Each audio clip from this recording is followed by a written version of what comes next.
This conference will now be recorded. We have this evening with us Reverend Adams with Center Road Baptist Church. Will come forward for our prayer, as well as Mr. Martin will follow with the pledge of allegiance. Thank you for the honor and privilege from the far west of Bladenboro. I just come out to privilege tonight. Dear God, we come before you tonight as we come before you, lay our burdens and our expressions of cares and concerns before you of the things that are taking place in our world and our community and our surrounding areas. Our hearts are heavy with the events that are transpiring over the world, Ukraine, Poland, Russia. We ask that you continue to provide guidance and leadership throughout every aspect of leadership all across the world, even here locally, as we stand here today. We ask that you continue to be with the people of Down East North Carolina and Carteret County as they continue to rebound and just go through everything that they're going through, to trust further in you and the loss of so many in the plane crash recently. We ask that you be with our leaders here. May they stand and forever represent you and you alone. To speak words and have thoughts and actions that will be pleasing to you and to you alone. For that, we will always give you honor, glory, and the privilege to be considered a child of the one true King, the only King. In your Son, Jesus Christ's name, God, we pray. Amen. Amen. Mr. Martin, if you would, for a minute. I'd like our scout, if he would, to come up, Mr. Martin, if that wouldn't offend you. Step forward and lead us in our pledge, please. And tell everybody who you are. All right. Thank you so much. How's that for putting you on the spot? Allegiance to the flag of the United States of America and to the republic for which it stands, one nation, under God, indivisible, with liberty and justice for all. You guys hold on, young man. On behalf of the commission, I want to give you one of our Bladen County. Thank you, sir. Thank you. Thank you. I send everyone to the sound line. Let's go for a second. Mr. Peterson, second. Mr. Cameron McGill, any further discussion? All in favor, say aye. Aye. Opposed? Thank you. Make sure you step down for a moment for some recognition.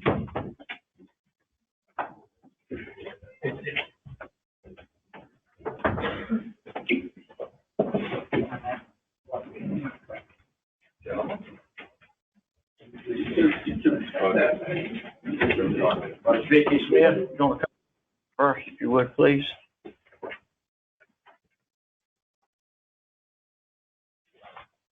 Mr. Jose Gate, if he would come down, as well as Mr. Brenda Burney.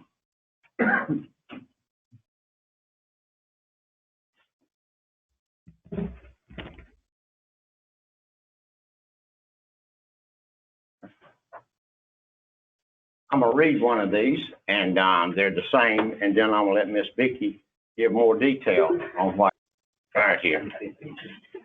In sincere appreciation and recognition of selfless action taken on February the 16th, 2022, Mr. Jose Gotaway and Miss Brenda Burney, who noticed smoke rising from an apartment in McLeod Village, alerted emergency services and worked together with others to safely assist the residents from the apartment.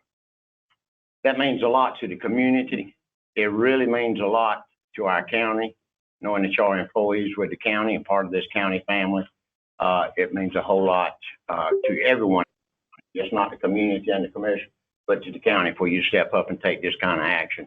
Could you explain to them a little more now what this is about? Sure can. On the morning of February 16th, Miss Brenda was in a management team meeting in our conference room, and she said, I think that there is some smoke coming from an apartment over there. And I looked out, and it was a frosty morning, and I said, maybe that's just from the heat. And the rest of the group said, oh, no, that's not heat. We think that is some smoke.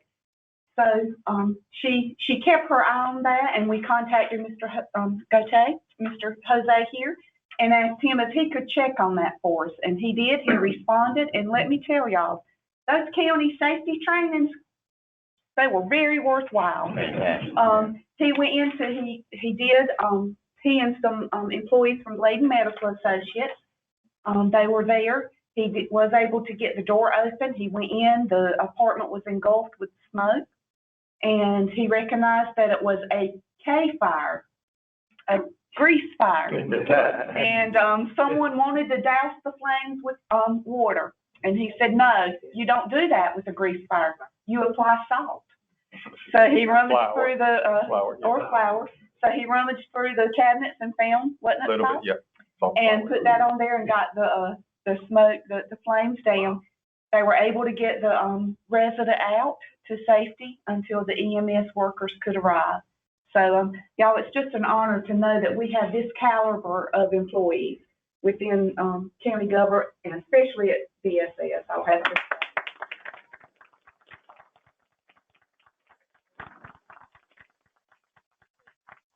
Commissioner, like shake each one of his hands.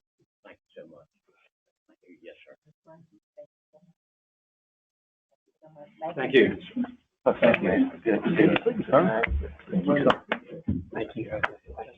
Bless you, my friend. Thank you. Thank you. God bless you. Thank you, Mr. Arnold. Let me see you.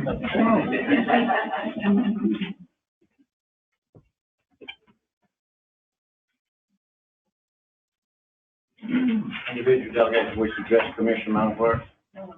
Thank you so much. Matter of interest to commissioners, update regarding Tar Heel School construction project, Bladen County School Superintendent, Dr. Jason Hackett. Thank you, Chairman Britt and County Commissioners. Appreciate every one of you. Manager Martin, thank you all so much for allowing us to be here this evening to kind of share an update. I have with me tonight Mr. John Witcher and Mr. Ben Brisson from Bordeaux Construction. We share with you all a PowerPoint presentation that they're going to go through with you all to kind of give you an update on the timeline with the school and our current progress. Obviously, one of our biggest questions right now we're waiting for is to hear from Raleigh concerning the $40 million on the public school needs capital project fund that we requested. Those applications are due on the 15th of March. I did ask, were any going to be awarded prior? They said, obviously not. We need to get all of them in. Bladen County's was turned in early January, and they have confirmed our applications are being received. So hopefully shortly after the 15th, we should hear something from DPI concerning the approval, and we're very hopeful they'll fund our project fully at the $40 million per request. So at this time, I'm going to turn it over to Mr. Witcher and Mr. Brisson to go through the presentation. Thank you all so much. Thank you. We appreciate y'all having us tonight. Just a little PowerPoint presentation that we have here. So do I do this or just hit the enter key? All right. You have a copy of that? I do. I do not with me. I'm sorry, I do not. I can get it to you. No, you're fine. And please stop if you've got questions. We'll be glad to answer those as we go. Okay. So this is our agenda tonight. We're going to introduce our team, kind of go through the project specifics as the schedule going forward for the bid process, as to what it's going to take to get to getting you and delivering you a guaranteed maximum price, and then go through what it's going to take to award those subcontracts. And then I figured we'd go, Ben would kind of talk through some site logistics and then open it up for question and answer. Okay. Our team is made up of obviously Dr. Atkinson. Mike Burris has been hired just recently with MVP. Mike and I actually go pretty far back. I used to work directly with Mike with Wake County Public Schools as well as with D.H. Griffin. He's a great guy to work with. SFLA, we've got Robbie Ferris, as you know, and Doug Kuhn, who's our project architect. They will assign, and I haven't heard exactly who yet, but they will also assign a CA or construction administrator from their firm. We have our project executive, who's Blair Bordeaux, and he sends his condolences. Sorry he couldn't be here tonight. So you're stuck with me. Chris Koenig is our project manager. Matthew Boyette is our project engineer, and then obviously Ben Brisson is going to be our superintendent. So going forward and talking a little bit about the schedule for the bids, we've already advertised February the 14th. That is advertisement went out to all of the pre-qualified bidders that we had already pre-qualified and gone through that process. The pre-bid conference was held last week on Thursday of last week. Got several questions that have come in, and we're in the process of answering those questions directly through our office as well as the architect's office. The last day for those questions will be March 9th, which is Wednesday, and then we issue our final addenda for those questions to answer those questions on March 11th. Excuse me. We turn around and we have our first bid opening on March the 15th. And then we also have scheduled in there a rebid. That's a typical thing that we do.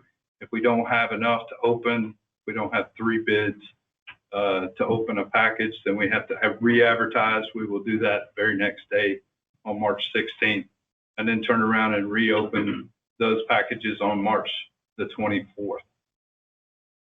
Our office will then, on March 16th, I will take time and go through the bids that we have. And the first thing that we will do is start to evaluate those bids for scope, for questions, for clarifications, and making sure that everything that they are supposed to have is within their budget or within their price, okay? Once all that is done, those evaluations are done, then we take all that and we compile a GMP, and then that's submitted to you around the end of March, somewhere in that range, and then we submit that over to you so that we can have our first submission to the board. Sometime, I think it's around the 8th or so of April. Okay. This project is listed as about an 18-month project. It's done in 2 phases. So we will have the building open for school August of 2023. Okay. I mentioned scope awards. So what we will do after we submit our GMP and we get our signed contract, we go through and we do an extensive evaluation. Like I said before, we will issue contracts to those subs, getting bonds, insurances in place, and things start to take place at that point. That's when you start to see shovels and machinery going into the ground. Okay? Any questions up to that point? I have a question. Yes, sir. I don't know if it's to you or to Dr. Atkinson, but the concern this is me personally. Sure. Don't take it personally. None taken. I want to know why the school system didn't do an RFP, or why they didn't advertise locally. Because I know that there's several people in Bladen County that's retired from the business, and a lot of them have worked for Bladen, that would have done this project manager piece for about a third of what you hired Mike Burris to do. I mean, to me, with the biggest project ever in Bladen County history, it should have been a Bladen County man on the ground. That ain't nothing against nobody, like I said before, but someone needed to have Bladen County's interest at heart.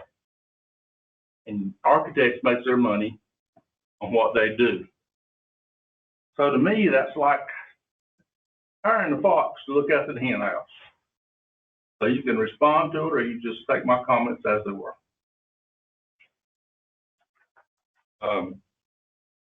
And it's probably not your question. Yeah, it's not my question.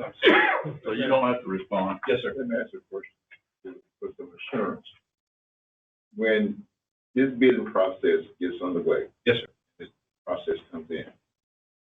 you guys have already, here's some rough figuring on what you want to develop and what the cost would be. Yes. You let the bids out, you were trying to assure that they fit into that specific category, right? That's the cost factor. And not to go, you kind of keep it in line. That's your main objective, to try and keep it within that ceiling on it, right? Mhm. So if it goes over that ceiling, then you will come back to Mr. Dr. Atkinson, you report back to us.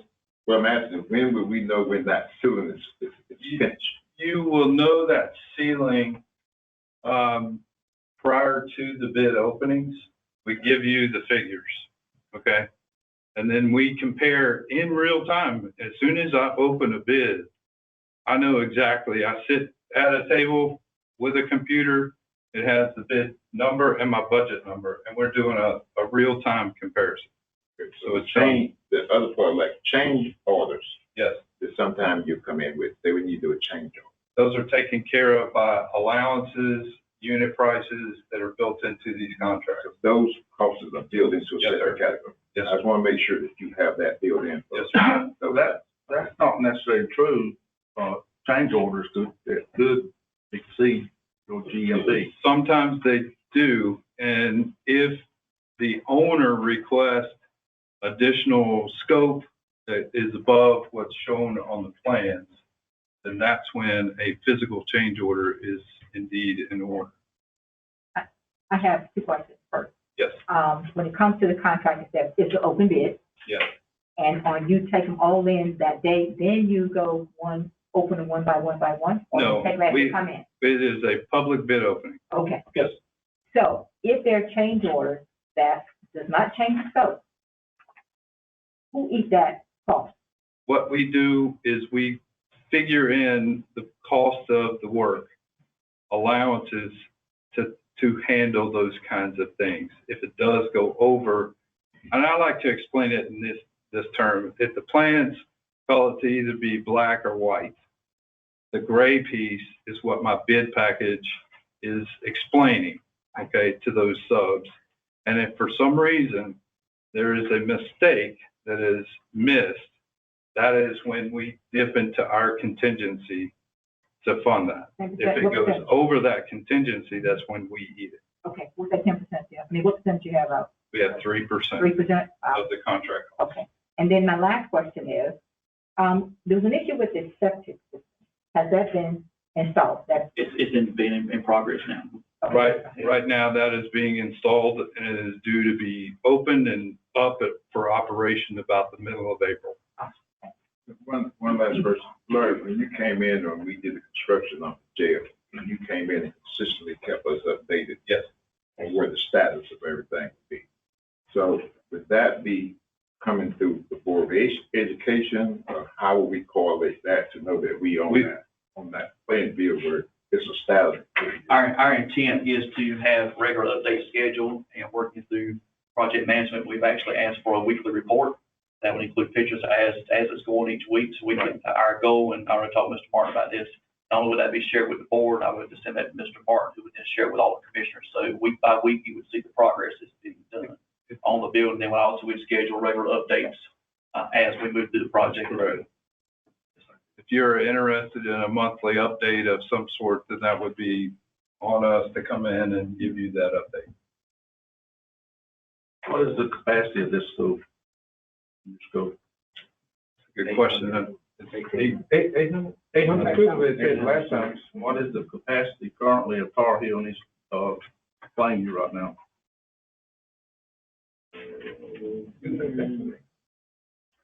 Target is about 304, and this is rough numbers. I can get you an accurate number. So I'm thinking between the two schools together, somewhere around 500, 510.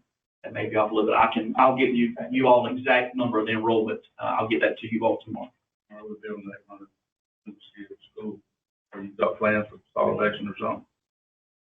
That was part of the original plans, was to go ahead and build that core growth. For future growth. Yeah, the next 30 or 40 years. Right. Yeah.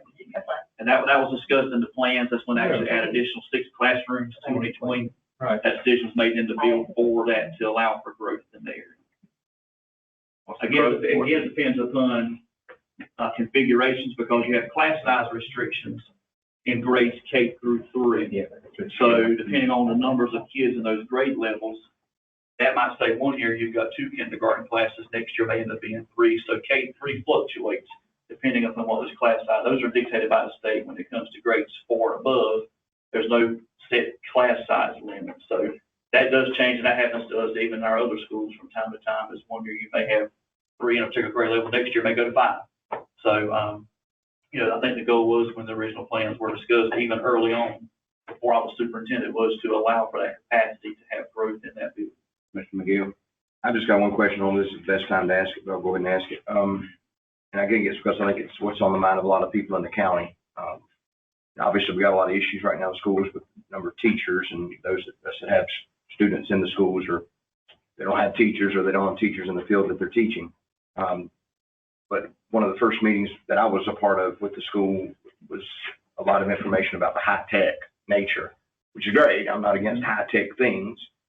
But it just seems, and I know this is very late in the game to be asking the question. I just want to know how, when people come up to me on the street and ask me the question, I want to know how to somewhat accurately answer them. So in light of the fact that, we are a pretty rural, pretty laid back place, how in the world do we end up with a $40 million high-tech school? And I asked that question, I met with fire department leaders who were saying, we don't know about this building. We know how to fight a brush fire, a barn fire, but we're not sure about a building covered in solar panels. Mechanics who are saying, I don't know what in the world, if they pull one of these buses in here, we're not going to know which end to even open up and look, So I guess just for my clarity, and so that I know how to accurately answer people's question, how did we end up with such a high tech? Again, it's not a bad thing. I just how did we end up here? Tell them how we got the additional money there. Right. Well, the first time the project was in its infancy, obviously we were looking at $22 million. That was what I ended, the solar panels, geothermal, you guys jump in there, think I'm missing. And other things that would be a part of that construction. As it progressed, obviously looking at cost savings for energy over time, that's where some of the things like the solar panels would come in, the geothermal. So those savings will be realized over time. So rather than with the older buildings that we have now, obviously those two will be consolidated. A lot of energy costs that are there, and we all see that rising costs already. If you've seen the pumps just today, they're right against $4, even on the fuel side.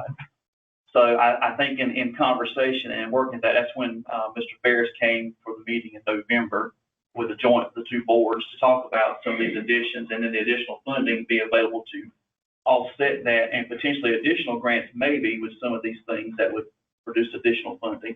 I know part of that is supposed to be some knowledge transfer and training as a part of the building. So those folks that be working with those things. Also, I think you got to get public safety involved because it is a different type of building. So I think that's definitely something that, we made clear early on that knowledge transfer had to be there so folks know when the project's done and you step away from it, this is how we maintain the building. So it did change from early on. I know we started these conversations in 2020.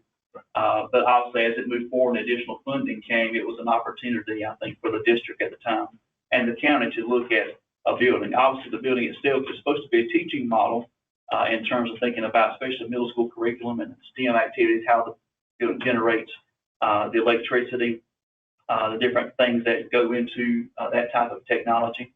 Obviously, that's one thing you always think about when you have that type of building is the preparation of staff and other folks that would be doing that. So obviously that's something we made clear as an expectation. I think that's even in the package. So that training will take place once we take over the building. Yeah, it's part of the package with SFLA, the architectural firm, is to pay them to help you over the course of 3 years after the building is turned over to go through some of that training and making sure that the building is, number one, it's operating at its peak performance. Number two, that things are tweaked as time goes on, but foremost is training. So a lot of that should be addressed in that.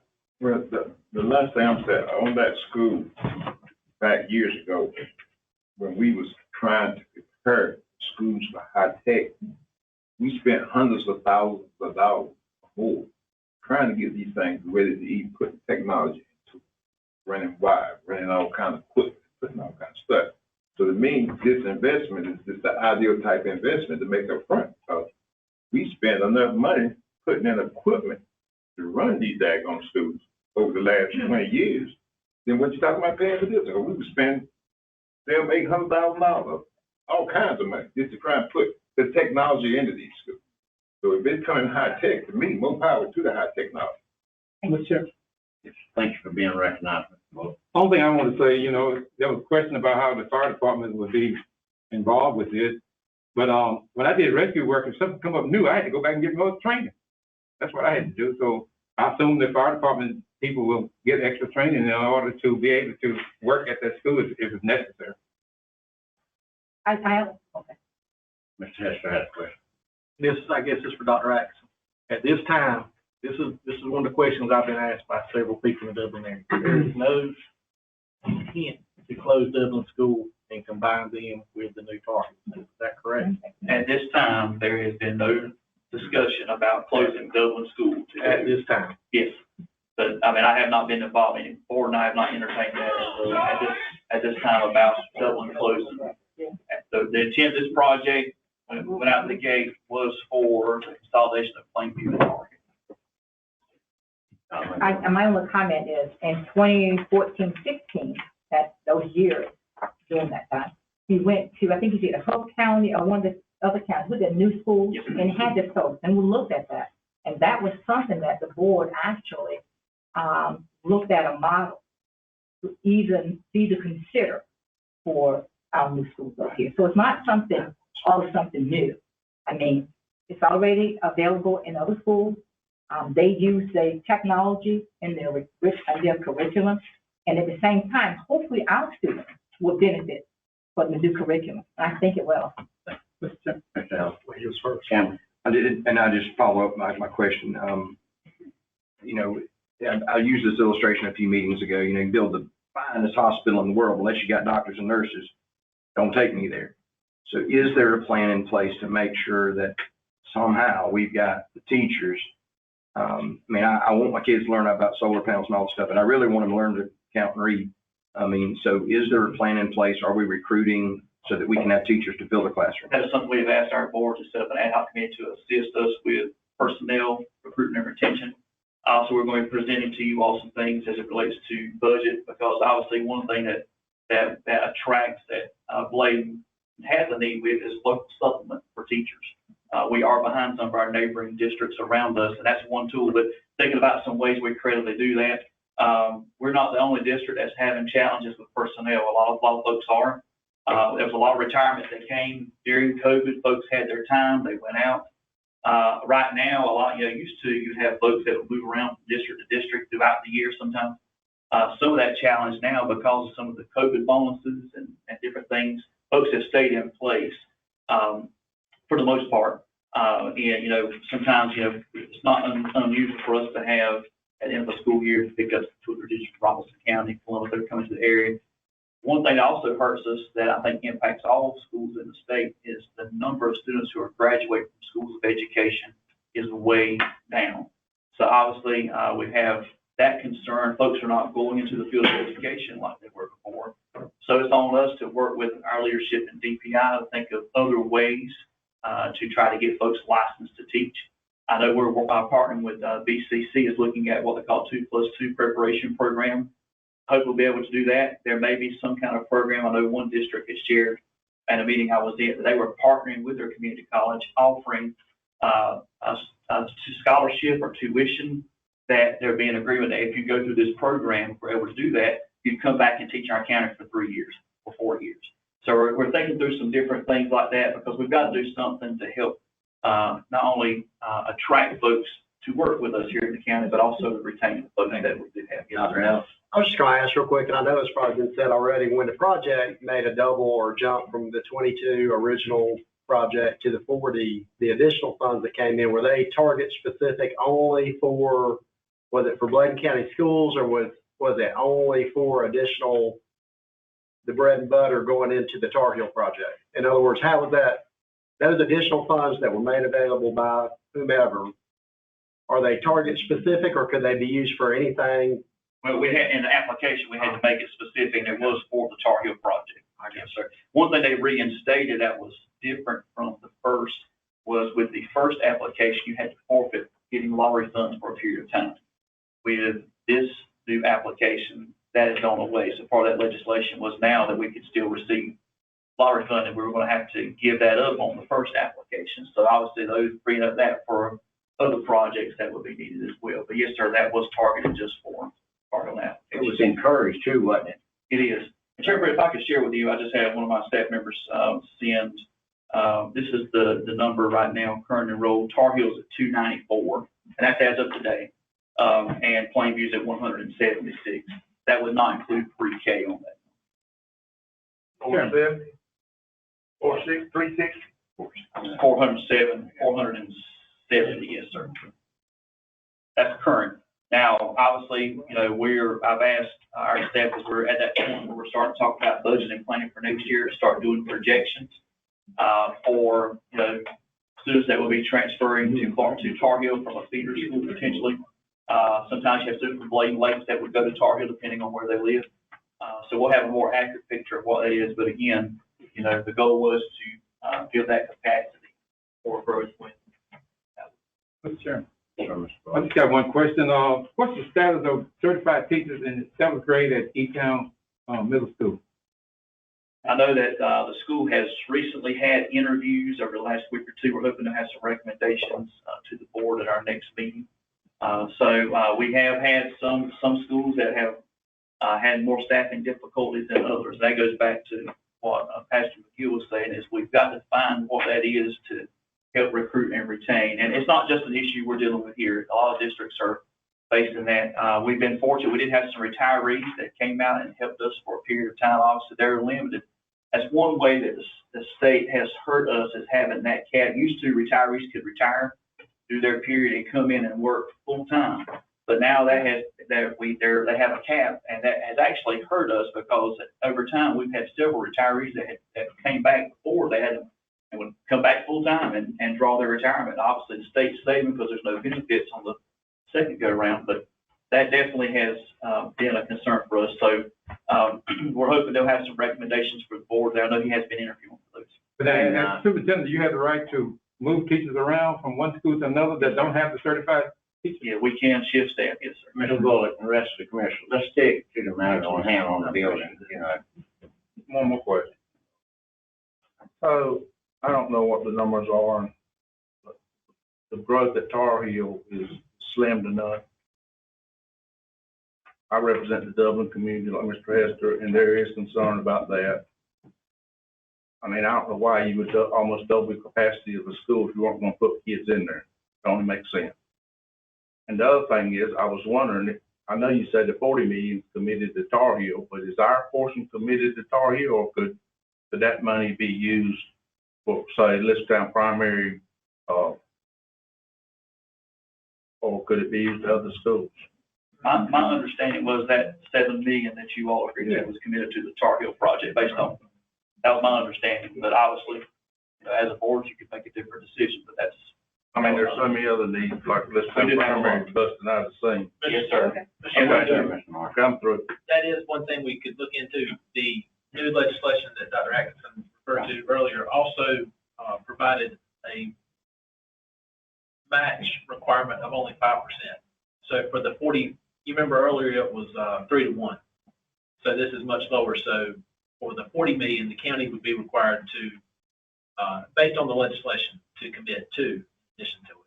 But just like he said, the application, you all know, kept it at the 7. So the question would be if there could be any cost savings potential to be achieved to buy that cost down between 47 and 42, then that would be interesting to know if that would save the county funds. Well, and like Mr. Peterson, I'm gonna put my $2 worth. I'm not gonna say 2 cents. We're one of the fastest growing states in the nation, in the top 3 or 4. We've done some things that could have been done better, but we've lost 6,000 people in the last 30 years or so. But I'm a believer and I'm a dreamer. If you build, I think they will come. I would like to know that I own some cow pasture between Grace Creek and Tar Heel, because all I see above is cow pastures now with $300,000 and $400,000 homes. So I appreciate the fact that we are looking to the future and that we'll be prepared to handle the future if it comes. And I'm gonna keep on the path praying that it comes and we'll be ready and have something nice to offer. And for us to put as little money as we're putting in from the taxpayers' money to get this much money back in the building, if we had not acted, and then we need the buildings as old as they are. Then we had to go to the taxpayers and need all this money, and we passed up this opportunity. We might send a bunch of it to the house. But I thank you for that. I appreciate everybody. My last thing, And then we didn't let me. my last comment on this is, with the size and the scope of this project, I think it's great. Because when I look at East Bladen, we didn't build enough. When we look at West Bladen, we didn't build enough. Every time I was on that board, someone was in need of capacity to put kids in at a particular time or some facility. We got a big old primary school over here that don't even have a facility for kids to go and do recreation. So my thing is build them where they accommodate what the future looks like. But we have built them without that expectation. So my thing is it's a great job to build a big city. Everything, do it all at one time. And then you don't have to come back. You can go to another school, move to another project. You, John, go ahead and proceed now. We're saying it all. Y'all keep on. It might be Dylan's, but I we need to get on. This is just a site logistics plan. As John had mentioned, this project is designed for two-phase construction. The new building, as you can see in the top of the slide there, will be built behind the existing school. We will fence off the entire construction area to separate construction activities from kids and their learning. And then phase two would be the demolition of the existing facilities, the existing school building and all, and the installation of the parking lots for the bus and for the staff.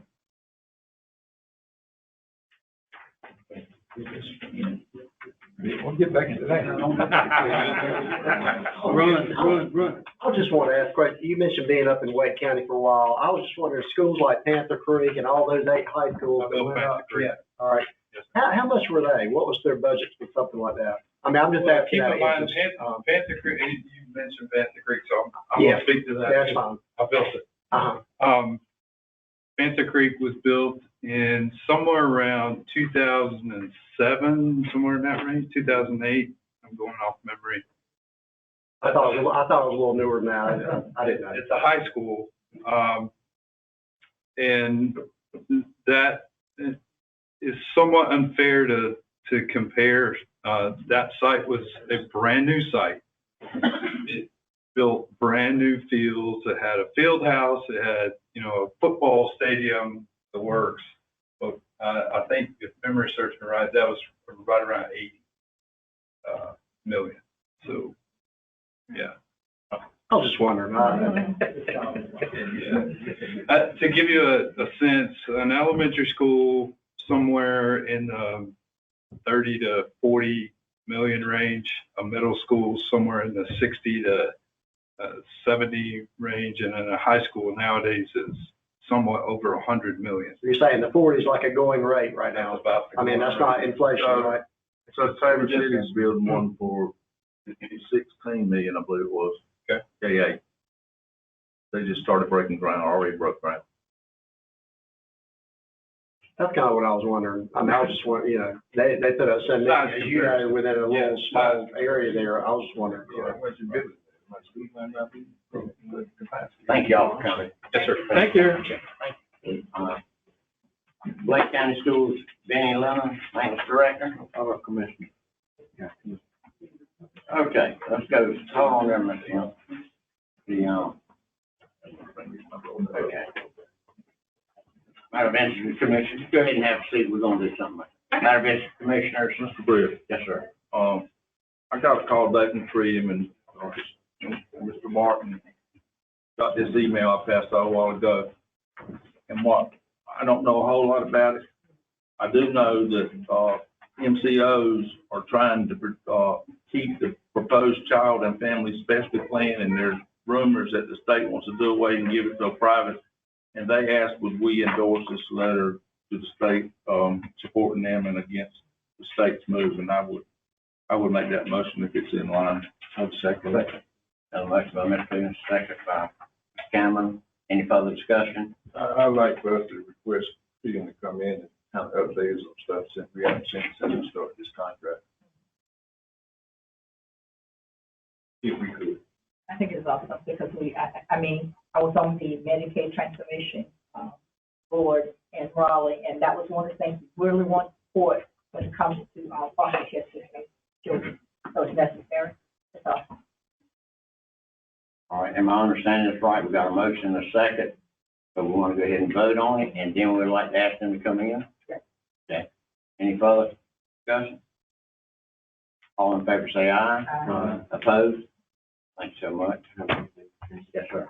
When our last meeting, we talked about Harmony Hall, and I mentioned to the chairman, also to the county manager, that we schedule a meeting, basically a field trip, where we would go as commissioners to Harmony Hall, invite the press to come, let them see us expressing interest, hear a little bit from those, some of the stories and things that they told me that they tell our kids when they come from other counties to hear. I think it would inform us, also help us to see the situation that they're in that's dire. It's one thing for us to vote on giving them some money, but for us to know what we're funding, and also for the community to see that it means something else. It seems like a lot of the really good things that we have in this county, people come from other counties to see, but people here don't even know they're here. And I just think it would be a good thing for the county to see us taking a vested interest in it.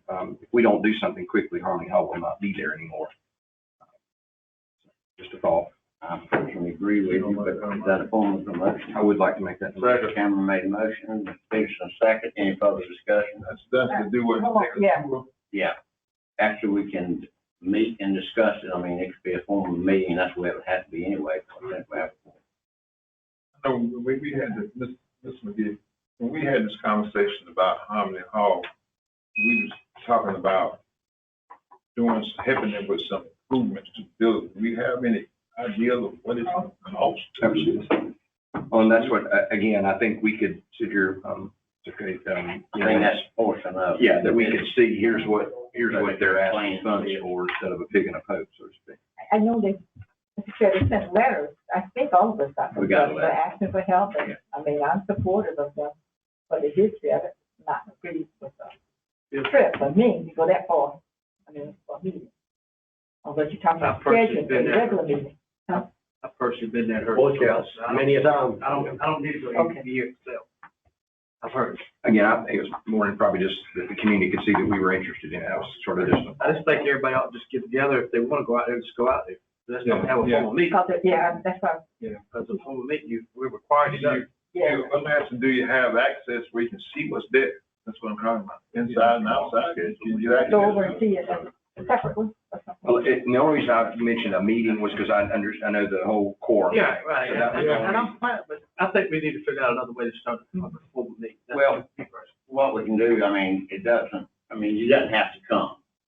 But if we set a form, because like I said, you might have more than 4.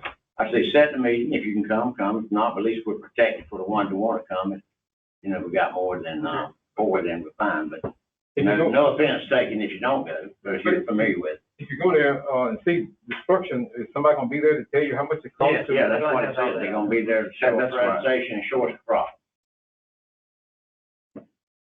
I don't have a problem with the board going. I mean, I'm supportive of funding, but to schedule a meeting for me, I probably will not show up. Yeah, that's what I'm saying. There's no problem with that. Because what are you doing for the meeting? Is the meeting a regular board meeting or just a meeting to visit with them? Protection in case more than 4 go. That's all, Oh, okay. protection, so we Okay. can do it. Because that's something that Bay Tree Lakes had asked about, for us to come over to their area and talk to them. And they only asked us to come, but I know 2 of us are supposed to show up when they have that meeting. That might be something that Need to vote on it too? I wouldn't want to, but Because they asked the same thing. They want us to come over to their area. Yeah, and let me make it, Harmony Hall did not request this. This was something that I thought about. I thought it would be good. Again, if the press could be there and say, hey, the commissioners are interested to learn about Harmony Hall, maybe the county would express some interest, because I think probably most people in the county don't know much about it. And, it's about the oldest thing we got going on. Next, Charles Ray. But again, if you want to go, you can go. If not, go. Got a motion and a second. Any further discussion? If not, all in favor, say aye. Aye. Show your hand so we know you the right count. One. Just to go. Yeah, Just go. That's all. Thank you. Can, Dr. Effiman, can I'm gonna go you, separately. let us know about the other one? Yeah, I will. Thank you, 'cause I went and heard I that. will. But I still would like to go, but not for the meeting. Yeah. Or during the day. You got that, Mr. Martin? And there's nobody here normally. That was the schedule to be there. Thank you.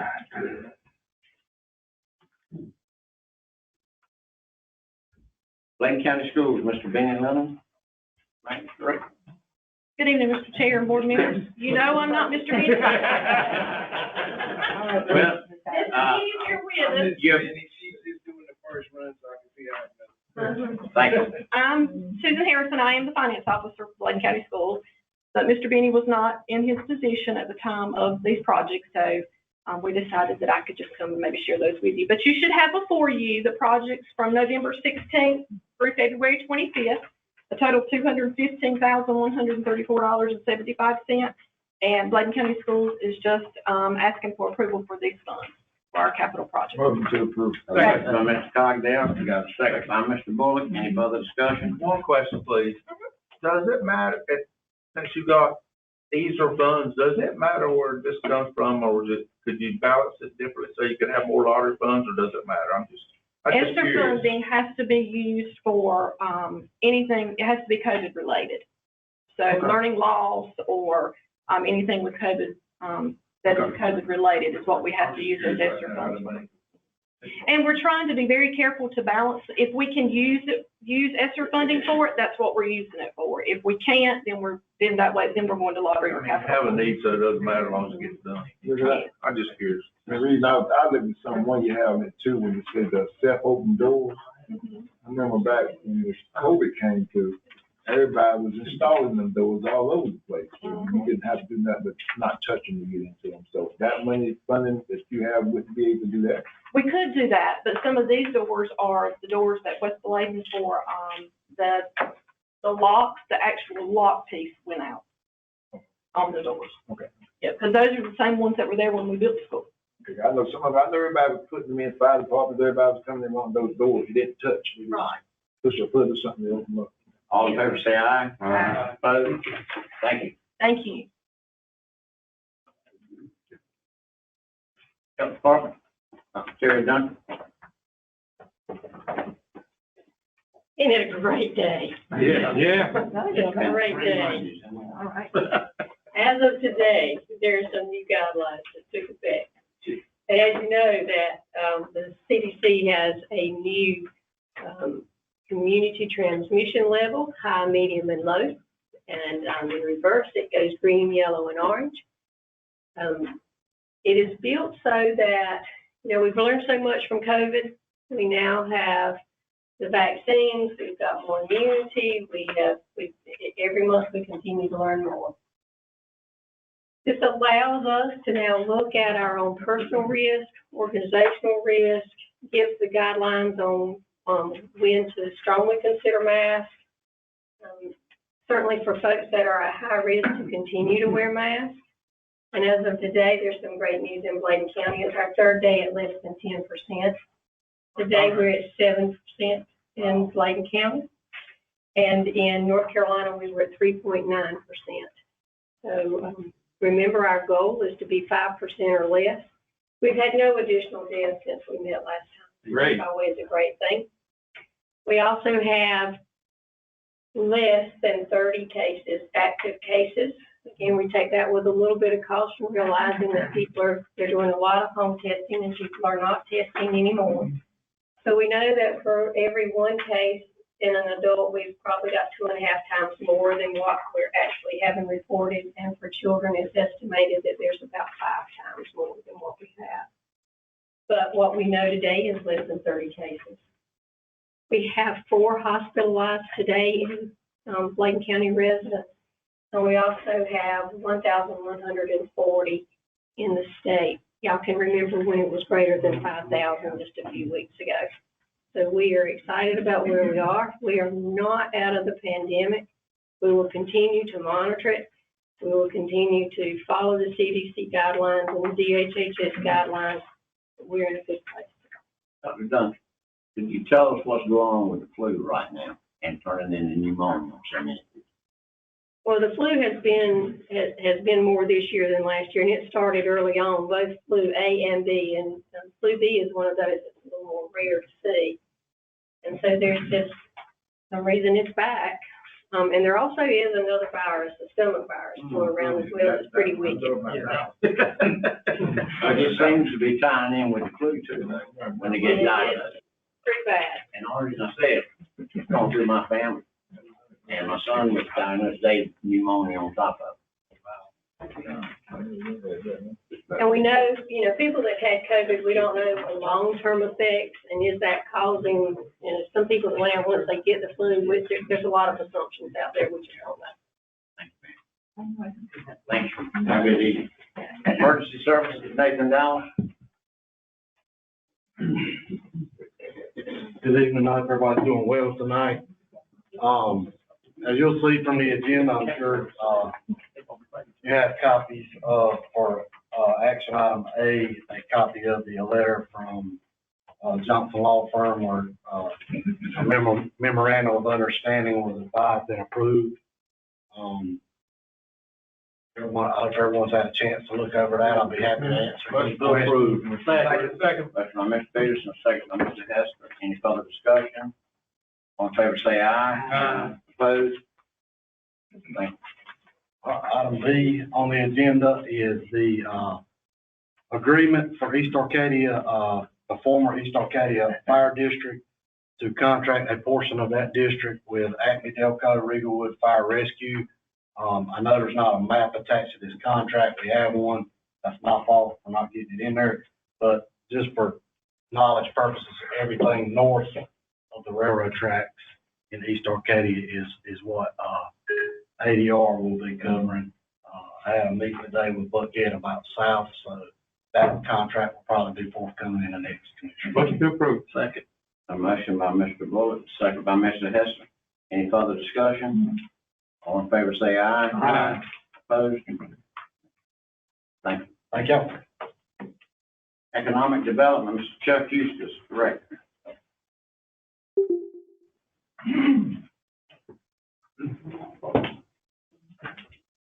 Good evening. It's been happening over the last 20 years that economic development has slowly but surely becoming something different than when I was first hired, gosh knows, 23, 24, however many years ago. We had just come off being the Industrial Development Council and became Economic Development. So over time, that's slowly been changing, and we've done some really cool projects here, like the DMV call center, the healthcare facility in Bladenboro, the small business incubator. And I think one thing that we learned from the strategic plan is that there are other exciting things we can do to positively, impact our community. I've been going to the chamber meetings recently. I don't know if you all have met Miss Terry Dennison, the new chamber director. She is fantastic, y'all. She is a very smart, great experience, very hardworking. But one of the things that I've thought really cool about what Terry has brought to the chamber is she is looking to make an impact at every corner of the county. I know she's over in Clarkton looking at the tracks thing there, seeing how she can promote that. She's keeping up with what's going on in Bladenboro and wanting to meet with the Boost the Borough folks over there. She really feels like, even though the history of the chamber has mainly been Elizabethtown White Lake, that Elizabethtown, White Lake are going to prosper as the whole county prospers. So she's really taken a county-wide look. But that's very difficult for her to do when you're trying to answer the phone, you're trying to do all these things. And really the chamber just, they don't have the funds to hire additional staff right now. So I got to thinking about it, and we're busy in our office, but there's almost always somebody in the office to answer the phone, which is, to me, is a priority. I hate calling these places and you have to press 1 or press 2 or enter your birth date. And I like having somebody that answers the phone and can help you. So we decided to make a trial run at it for the last couple of weeks and see if when Terry leaves, she forwards the calls, we can answer the calls for her. Well, we had about as busy a time as we were going to have because we have some projects going on. We have the county strategic planning that we're finishing up. We were helping East Arcadia write a grant for a small business center farmers market, and we were writing a grant to expand our revolving loan fund. And Terry went on vacation for about 4 days. So all the calls were forwarded. Y'all, we took 2-3 pages of messages from people calling to inquire about festivals or shopping or lodging. Some questions we could answer. Sometimes we just took a message for Terry. But it was pretty wild for me to imagine that if those calls hadn't been forwarded, all of those people would have been getting an answering machine. So the Bladen's Blooming Board has already looked at this and voted to approve during the time we are working for Bladen's Blooming that we can provide administrative support for the chamber. We are filling this out to see what we can comfortably do to not inhibit our everyday economic development job. And as we go, we'll learn that. But what we're looking at is to make sure that see if you all would be supportive of that same thing. Again, from the strategic planning the chamber just went with, they were unanimous in that they want to provide services countywide. They want to have a countywide impact. And if we can efficiently do our job and support Terry, let her get out and pound the pavement and do her work, then anywhere that we can do it efficiently, we will. When we figure out that, hey, we can't do this without inhibiting what we do, then we'll let her know that we can't do that. But, that's what this first thing on the agenda is about. Does anybody have any questions? I got one question to bring a person like this on staff. And I'm looking at like you say, the industrial thing is changing perspective from when we first talked about it. When I first got on board, it's kind of rotating to a different beats. But I'm looking at East Decatur, Bladenburg, and then when I look at some of the other townships, how do we incorporate them? We start putting somebody with the White Lake Chamber to help them. How do we incorporate that vision to go to all the other White Lake? I'm going to address that in B right here in just a second. So I'll come right back to that. Is it B or 1 and 2? Whatever it is, I'll have my glasses on. I'll address that in B. Okay. Any other questions specifically about the support of the chamber? Okay, and we're going to keep testing it out and see where we can help. And I think Terry's going to do big things all across the county. She's a fireball, very smart lady. You may want to add to that, though. I know she comes into my place quite a bit, and my family knows her and her husband pretty well. But she gets calls from all over the county wanting to know if she's looking for the customer may be looking for something specific. They may be calling from East Arcadia or from Highway 210. But and she's taking this call for us. She was actually in our store before, and the way she handled it. And she would tell us that, well, you have this available and such and such. As she does. I'm not saying to be biased, but I've seen it so helpful that she's, like you said, she's strong for all the areas, and that's what we want. Yeah. And they're getting ready to do some rebranding and really promoting that their activities from all over the county, shopping all over the county. y'all, they're getting ready to jump it to the next level. This is not the chamber from 10, 20 years ago. So, when you're saying that businesses and other cities can come and join the chamber? That is exactly what they're starting to move toward. I mean, The only thing I was saying, Chuck, if you address when you get to it. Yeah. Is the funding mechanism. That's where I'm coming at. Like, when you talk about things in Elizabethtown, it's kind of geared that you have to go to Elizabethtown to deal with any type of growth when you come at looking at economic stuff. A lot of times when they get funding, just like the downtown, they say you're in this corridor, so you don't qualify. How are we gonna do the funding piece of this thing? Make it all work. Well, the downtown businesses have funding that does special programs just for them. So the same things could be done in other areas. Terry will help set up those partnerships. So. How you reach the other outside scope of what's downtown? Okay, so you want me to move to B? Cool to move on to B? Okay, thank you for that. Now, also with the strategic plan, and y'all, I'm very excited about the things that have been identified, but there's still a lot of this that has to be fleshed out and tactics designed to meet these goals that we've all identified. We have a couple of really good projects we're working on right now that I want to update you on. But also we're starting to, try to figure out what strategies will help us meet these goals. It seems that the overriding thing that we need is growth. I mean, we've talked about, that already here in this meeting. We've talked about that, in order to everybody, I hear from the hospital to the industries, to the school system, to the community college, everywhere, that housing is a problem. We can't grow without housing. So anyway, the last time we met with the Bladen Blooming Board and the county board was out at the winery. Y'all, what was that, 4, 5, 6 years ago? I know time flies. It's hard to. 4 years, about 4 years. Right. And we work together so much. We partner on so many things.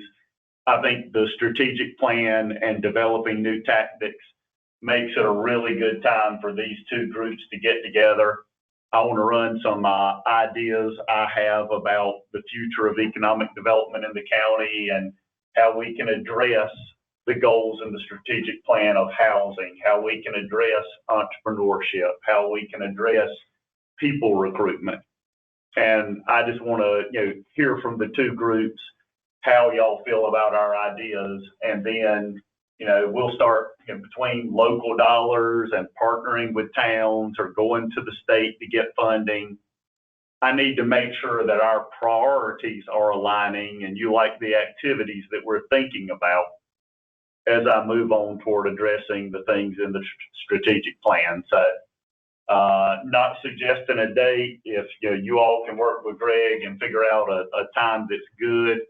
My board, the Bladen's Blooming board, most of the time is good with a lunch meeting or an evening meeting. I imagine most of those folks would do what they needed to accommodate you all. So if y'all figure a couple of times that work good for this board, then I'll go back to them and see what works good. But we're excited about the new things that we can do to help grow the community and want to get together with you all and strategize and prioritize so we can get started on these activities that we think will start leading toward the successes that we want.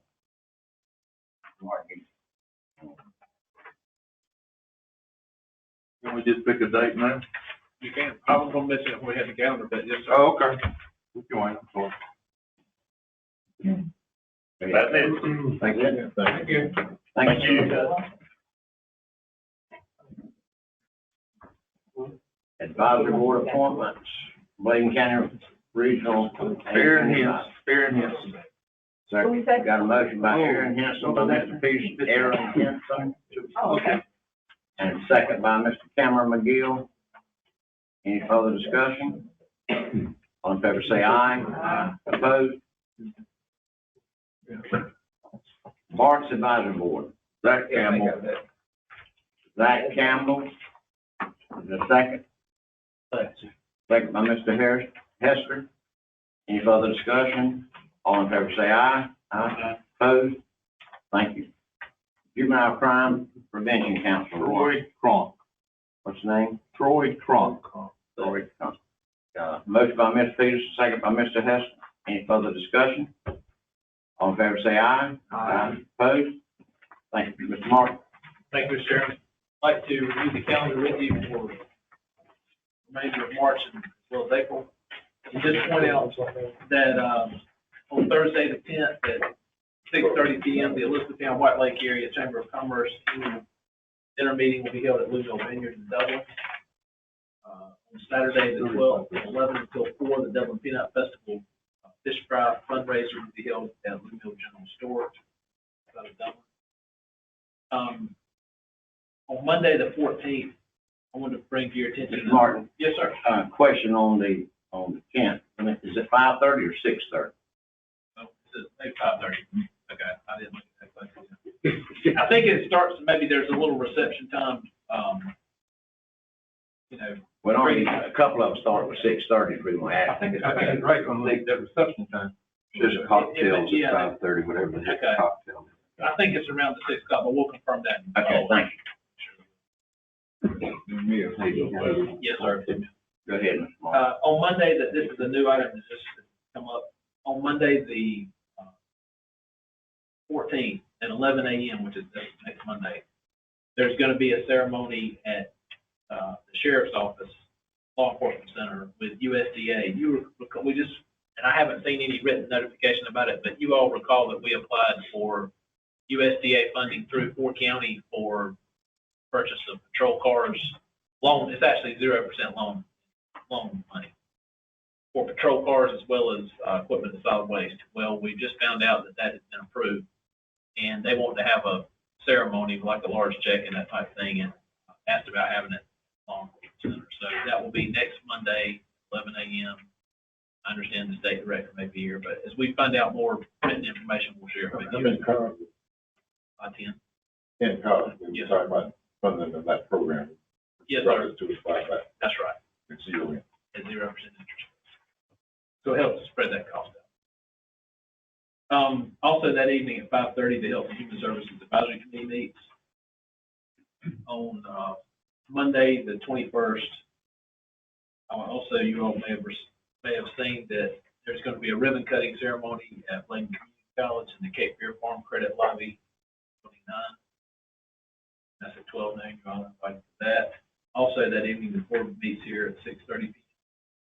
On Friday, the 25th, from 10 until 1, there's a special meeting at the Cape Fear Vineyard Winery with our legislative delegation and others regarding state resources and how to hopefully match those with our initiatives and strategic plan. Moving over to April, on Monday the 4th at 8 a.m., there's a prayer service here. The board meets that evening at 6:30. JCPC will meet, have a virtual meeting on Thursday the 7th. Health and Human Services Advisory Committee meets on Monday the 11th at 5:30. County offices will be closed on Friday the 15th in observance of Easter holiday.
former AT&T telephone. Would each match $216,225. That, the combination of those two amounts is 15% of the total project. In addition to that, Focus would spend approximately $432,600 to do the drops at each of the residences. So they spend a total of $648,825. So this is one of the, we talked about how to spend the ARPA funding last time. This funding specifically needs to be for this broadband purpose. So we would not run these funds through that. Because if we don't do that, we have to agree. Got a motion by Dr. Mangold, a second by Mr. Gillespie. Any further discussion? I just have one. You said great, this was not take care of those other pockets. No, that would be the cab. Cab, okay. We'll learn more about that in the. Thanks. This is a small match. In match on others. You were saying sometimes $754,000. That was the combination of this two plus five. Two for this one. 216. This one, that's five. All in favor, say aye. Aye. Opposed? Thank you. Individual delegation wish to address commission. Thank you. Matter of interest to commissioners. Yeah, we're gonna do that day. Oh. We're not gonna do that That was day. March. Yeah, so this day was I've done. got it written down right here. We did talk about it. I was gonna ask. About scheduling a joint meeting with Bladen County. Right. Is lunch out? It depends when it is. What date it is? Yeah, we have. Is lunch out lunch? I don't do it. Not really do it even then. About, next Monday. No, 14th. How about 15th? No, maybe day. Some this kind of a day. Well, we, 15th. what time though? I don't know. I have not. Of the evening. Can we do a Wednesday? Church night. Okay, do For the it. church. I thought they doing Zoom still. Huh? Thursday. What day? Thursday, 17th. I'm out of town. The 15th, would that work? I can't do 6. I got a meeting in Myrtle Beach on the 15th. I can't do 6. About 22nd.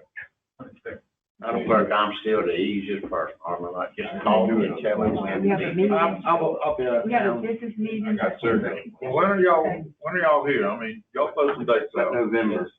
Look, I owed you, we took this job. The 29th? I ain't missing. 29th. 29th, good. 29. 29. 29th? I'm good on 29. At what time? I'm listening to y'all. 29, what time you get off? The elders, when you got run late, what you got? 6. You can't do it. Take a look at me. I think Ronnie can't do nothing. Ronnie. So now that's gonna take off. You want? And you need to consider that too for him and. They said 6 o'clock. 6, good, 2 o'clock. Okay. What day? 29th on the 29th. 6th. At 6 o'clock. 6 o'clock. 6 o'clock. Make a motion, we do it on the 29th at 6 o'clock. Got a motion by Mr. Cogsdale, second by Dr. Mungoy, 29th at 6 o'clock in the evening. Any further discussion? Yeah, where? We'll arrange it at the winery. Okay. Because there's plenty of room there to, Okay, and we can set up a thing to. 5 p.m. On 29th. okay. If they're not available that night, then we'll do the airport or somewhere, but I'll get you all the location. Okay. And Janet, they'll have Janet, right? Yeah, we'll provide that. Yeah, we'll provide that. Bring your checkbook, your credit card. Lord, look at Mr. Mead. It's on your check. That date, Mr. Farmer. Well, I just want to mention one other thing. Ray just reminded me, we just received an email today because of the success of the previous blood drive held here in front of the courthouse, they would like to have another one on the 21st. You got it. You said you take care of it. Okay. Thank Why you. you bother? Right, that's all I'm shooting. Mr. Cameron. Just wanted to follow up, I know Dr. Ellis had mentioned last time, we got an email about the Target Volunteer Fire Department about tapping their water in like $6,500. I know that's something it's pretty urgent need. And I didn't know if we could make some kind of action on that so they don't have to just continue to put that off. It's not gonna get cheaper. Did we approve it? Kip was planning to, I sent the information that Kip provided and suggested that it be on the agenda, because this was late last week, this Friday, it was late last week, to, discuss in our meeting in 2 weeks. So Chip, we're gonna bring it back on the way of doing that. He was coming to speak to it. We'll at do the it, next we'll meeting. put it on the agenda, so we'll. Sounds good. Excellent. Anyone else? Can I get a motion? Motion adjourned. Second. Motion from Mr. Bullock, second from Mr. West. All in favor, say aye. Have a good evening, everyone.